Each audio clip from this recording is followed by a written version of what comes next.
Good morning, all student. Today, I shall tell the meaning of the last spring. Means second lesson, last spring, class 12th का second lesson, last spring, खोया हुआ वसंत, stories of stolen childhood, बीते हुए बचपन की कहानियाँ।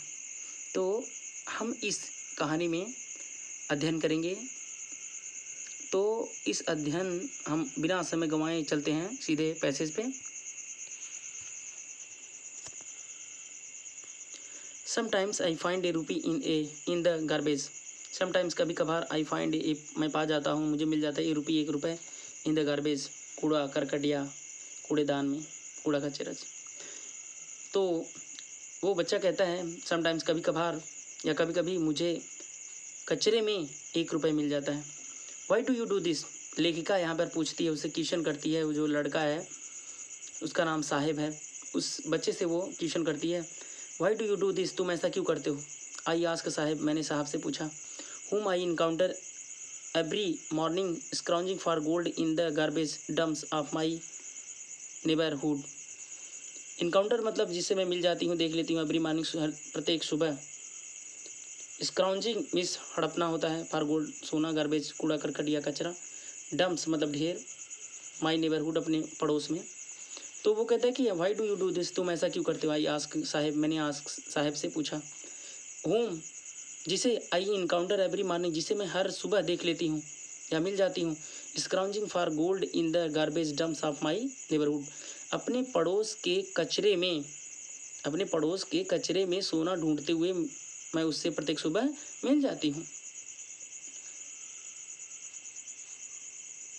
साहब left his home long ago, साहब ने अपना घर बहुत समय पहले छोड़ दिया था। सेट एमिडस्ट, एमिडस्ट मतलब मध्य में, the green field of Dhaka, his home is not even a distance memory. Distance memory का मतलब होता है याद होना। मीन्स सेट एमिडस्ट, सेट मतलब स्थापित था, set amidst the green field of Dhaka, जो ढाका के हरे भरे मैदान में स्थित, हिज होम उसका घर is not even a distance memory, उसका घर अब उसकी याद में नहीं था। यानी कि set amidst the green field of Dhaka, his home is not even amidst memory, यानी कि ढाका के हरे भरे मैदानों के मध्य स्थित उसे अपने घर की याद नहीं आती थी। There were many storms that swept away का मतलब होता है उजाड़ देना।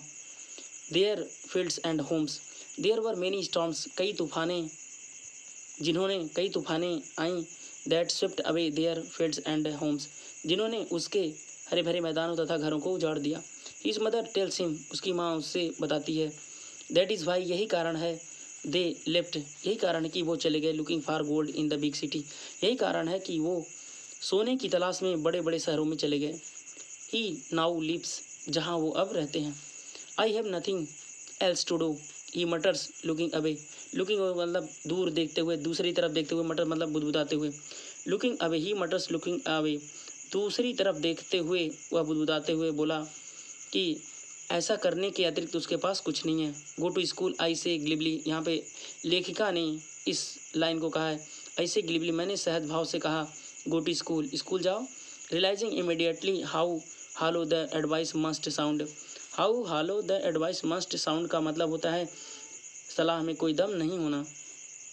रियलाइजिंग इमीडिएटली, उसने तुरंत यह अनुभव कर लिया, how hollow the advice must sound, यानी कि लेखिका ने ऐसा कहने के बाद तुरंत अनुभव कर लिया कि उसकी सलाह में दम नहीं है। There is no school in my neighbourhood, तो उस लड़के ने उत्तर दिया कि there is no school in my neighbourhood, मेरे पड़ोस में कोई स्कूल नहीं है। When they build one I will go, जब कोई बन जाएगा तो मैं अवश्य जाऊँगा। If I start a school will you come, I ask half joking, half joking का मतलब होता है थोड़ा मजाक करते हुए। आई आस्क हाफ जॉकिंग, मैंने थोड़ा सा आधा या थोड़ा सा मजाक करते हुए मैंने पूछा कि यदि मैं स्कूल स्टार्ट करूं, शुरू करूं, तो क्या तुम स्कूल आओगे? Yes he says smiling broadly, वह एक तेज़ मुस्कान के साथ कहा, हाँ मैं आऊँगा। ए फ्यू डेज लेटर, कुछ दिन बाद, I see him running up to me, कुछ दिन बाद मैंने उसे अपनी तरफ दौड़कर आते हुए देखा। इज योर स्कूल रेडी, क्या आपका स्कूल तैयार है? यानी कि वह मेरी तरफ दौड़कर आया और बोला, क्या आपका स्कूल तैयार है?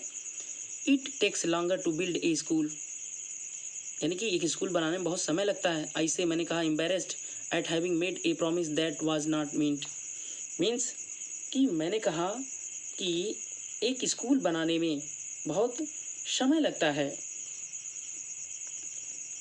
But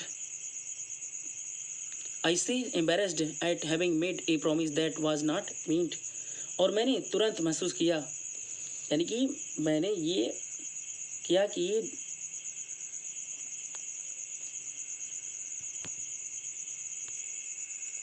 I takes longer to build a school, एक स्कूल में बनाने में बहुत समय लगता है। आई से एम्बेरेस्ड, एम्बेरेस्ड मतलब लज्जित होना, शर्मिंदा होना।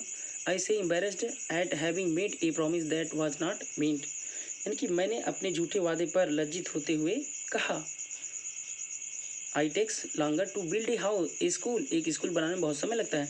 आई say embarrassed at having made a promise that was not meant, यानी कि मैंने अपने झूठे वादे पर, दैट वाज नॉट मीन्ट का मतलब होता है जिसका कोई मतलब ना हो, जिसका कोई अर्थ ना हो। जो वादा मैंने किया उसका कोई मतलब नहीं था, यानी कि वह झूठा वादा। उसने कहा कि मैंने अपने झूठे वादे पर लज्जित होते हुए कहा कि it takes longer to build a school, school बनाने में अधिक समय लगता है। But promises like mine abound in every corner of his bleak, bleak मतलब रूखा या कठोर, bleak word. But promises like mine abound in every corner of his bleak world, पर उसके रूखे जीवन का हर कोना, प्रत्येक कोना वो जो था वादों से भरा हुआ था। एक बार फिर से, but promises like mine abound in every corner of his bleak world, करें कि पर उसके रूखे जीवन का हर कोना ऐसे वादों से भरा हुआ था जैसा मैंने किया था। यानी कि लाइक मी माइन, यानी कि मेरी तरह जो वादा करने वाले थे वो बहुत से थे, परंतु जैसे ही कि मैंने वादा किया था स्कूल बनाने का, वैसे ही कई लोगों ने भी वादा किया था, बस वादा ही उनका वादा रह गया। यानी कि मतलब वही कहता है कि but promises like mine abound in every corner of his bleak world, पर उसके रूखे जीवन का हर कोना ऐसे झूठे वादों से, यानी कि ये झूठा ही वादा, ऐसे झूठे वादों से भरा हुआ था जैसा मैंने किया था। After months of knowing him, उसको जानने के कई महीने बाद, I ask him his name, मैंने उसका नाम पूछा। साहिब ए आलम ही अनाउंस मतलब कहना, उसने कहा कि मेरा नाम साहिब ए आलम है। He does not know what it means, वह इसका अर्थ नहीं जानता था। If he new it's meaning, यदि वह इसका अर्थ जान जाता, लॉर्ड ऑफ द यूनिवर्स, यदि वह इसका अर्थ जान जाता, दुनिया का मालिक, he would have a hard time believing it, तो वह इस पर विश्वास नहीं कर पाता, यानी कि उसे इस पर विश्वास करना बड़ा कठिन सा लगता। अनवेयर मतलब अज्ञान, unaware of what his name represents, अपने नाम के अर्थ से अज्ञान होकर, ही रोम्स, यानी कि unaware of what his name represents, मतलब उसका नाम क्या प्रकट करता है, उससे क्या अर्थ निकलता है, अपने नाम के अर्थ से अज्ञान। ही रोम्स मतलब घूमना, he roams the street with his friends, वह अपने दोस्तों के साथ गलियों में टहलता था, घूमता था। इन army of bear foot boys, नंगे पाँव वाले लड़कों की एक सेना, who appear like the morning birds, जो सुबह की पक्षियों की तरह दिखाई देती थी, एंड डिसअपियर एट नून, और दोपहर के समय में गायब हो जाती थी। ओवर द मंथ्स, कई महीने बाद, I have come to recognise मतलब पहचानना, I have come to recognise each of them, कई महीने बाद मैंने उनमें से प्रत्येक को पहचानना शुरू किया, यानी कि मैं उनमें से प्रत्येक को पहचानने लगी। आज यहीं तक हम आपको इस वीडियो में पढ़ाएंगे, अगले वीडियो में यहीं से स्टार्ट करेंगे। Thank you.